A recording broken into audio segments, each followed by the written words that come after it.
Speaker पद का चुनाव होगा और कल होगा। दोनों तरफ से उम्मीदवारों ने ताल ठोक दी है। कल सुबह 11 बजे वोटिंग होगी और कुछ ही देर में नतीजे भी आ जाएंगे। लेकिन वोटिंग और नतीजों से पहले इंडिया और एनडीए के सांसद क्या कुछ कह रहे हैं, सुनिए कि आखिर चुनाव की नौबत क्यों आई है।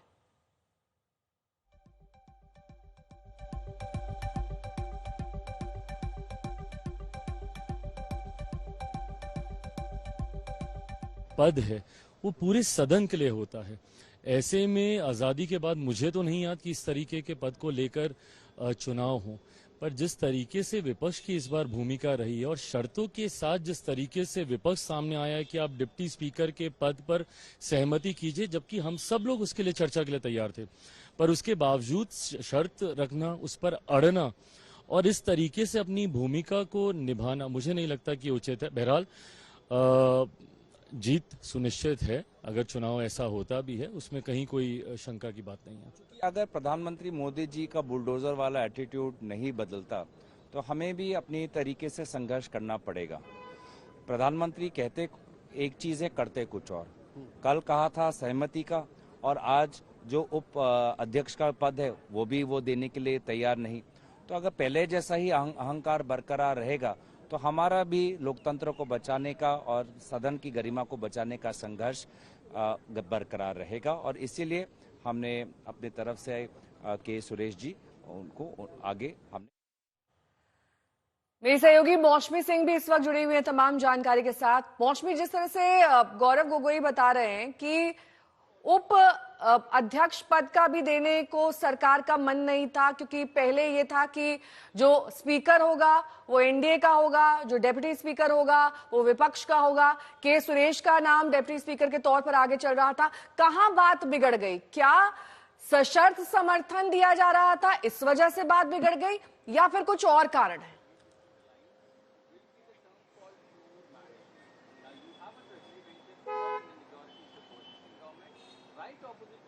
ठीक है, मौसमी तक मेरी आवाज नहीं पहुंच रही है। सवाल यही मैं आपसे जितेंद्र बहादुर सिंह करूंगी कि आखिरकार बात कहां बिगड़ गई, क्योंकि 11 बजे तक जब तक हम बात कर रहे थे तब तक तो ये था कि पूरा समर्थन ओम बिरला के नाम को हासिल है। फिर एकाएक 1 घंटे बाद ये खबर आई कि उनके मुकाबले के सुरेश खड़े हो रहे हैं और कल चुनाव होगा और अब के सुरेश बनाम ओम बिरला। स्पीकर का पद को लेकर के आज तक चुनाव नहीं हुआ, और स्पीकर किसी एक पार्टी का नहीं होता है। स्पीकर पूरा सदन का संचालन करने के लिए एक सर्वसम्मति से बनाया जाता है। कांग्रेस पार्टी ने अगर स्पीकर पद को चुनौती देने के लिए नामांकन पत्र बढ़ाया है तो ये अफसोस की बात है, क्योंकि आज तक स्पीकर पद को लेकर के चुनाव नहीं हुआ है। और जब बात किया, कांग्रेस के नेता आए थे और माननीय राजनाथ सिंह जी, माननीय गृह मंत्री अमित शाह जी और एनडीए के सारे लीडर्स, हम लोग सब थे वहाँ। कांग्रेस के नेता ने आकर के कंडीशन लगाया कि आप डिप्टी स्पीकर पोस्ट देने से तब हम स्पीकर को समर्थन करेंगे। तो ये जो आदान प्रदान करके ये पद ये पार्टी ले लो, वो पद ये पार्टी, ऐसा स्पीकर और डिप्टी स्पीकर को नहीं कर सकते। और स्पीकर का चुनाव अलग प्रक्रिया है, डिप्टी स्पीकर का बाद में अलग से होते हैं, तो उसको जोड़ना भी ठीक नहीं है। इसलिए हम मानते हैं कि कांग्रेस ने अगर नामांकन भराया तो दुख की बात है, क्योंकि स्पीकर पद को लेकर के आज तक चुनाव नहीं हुआ है और एक कंसेंसस के माध्यम से ही स्पीकर का नियुक्त होता है। एक मिनट, मौसमी सिंह मेरी सहयोगी जुड़ गई हैं इस वक्त तमाम जानकारी के साथ। मौसमी, आपको मेरी आवाज मिल रही है? जी सॉरी नेहा, मुझे मिल रही है आपकी आवाज। ठीक है मौसमी, सवाल मेरा ये कि अगर सर्वसम्मति से फैसला हो गया था, ओम बिरला के नाम पर मुहर लग गई थी, तो बात कहां पर बिगड़ गई? क्या सशर्त समर्थन दिया जा रहा था विपक्ष की ओर से तभी के सुरेश को खड़ा किया गया, या फिर डेप्यूटी स्पीकर पद को लेकर कहीं ना कहीं दोनों में सहमति नहीं बन पाई?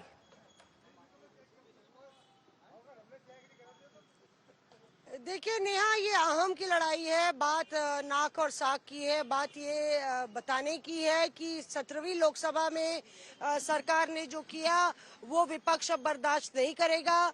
उसको लगता है कि सरकार लगातार बिलों को बुलडोज करती आई, अपनी मनमानी को बुलडोज करती आई।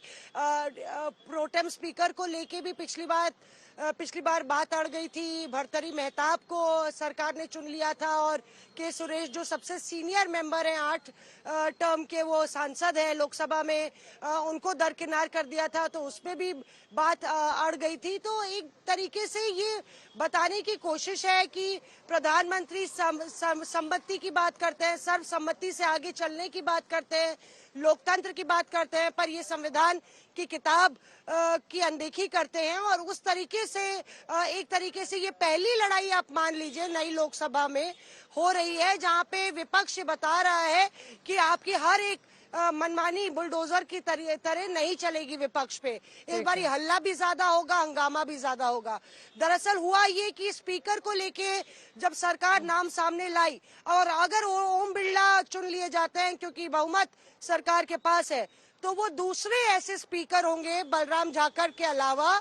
ऐसे तो 4 लोग ऐसे हैं जो दोबारा स्पीकर बने हैं, पर वो दूसरे ऐसे स्पीकर होंगे अपना कार्यकाल अगर वो कंप्लीट करते हैं बलराम झाकर के अलावा, जो कि लगातार 2 बार स्पीकर रहेंगे। तो वो अपने आप में एक बड़ा मील का पत्थर ओम बिरला और बीजेपी के लिए होगा।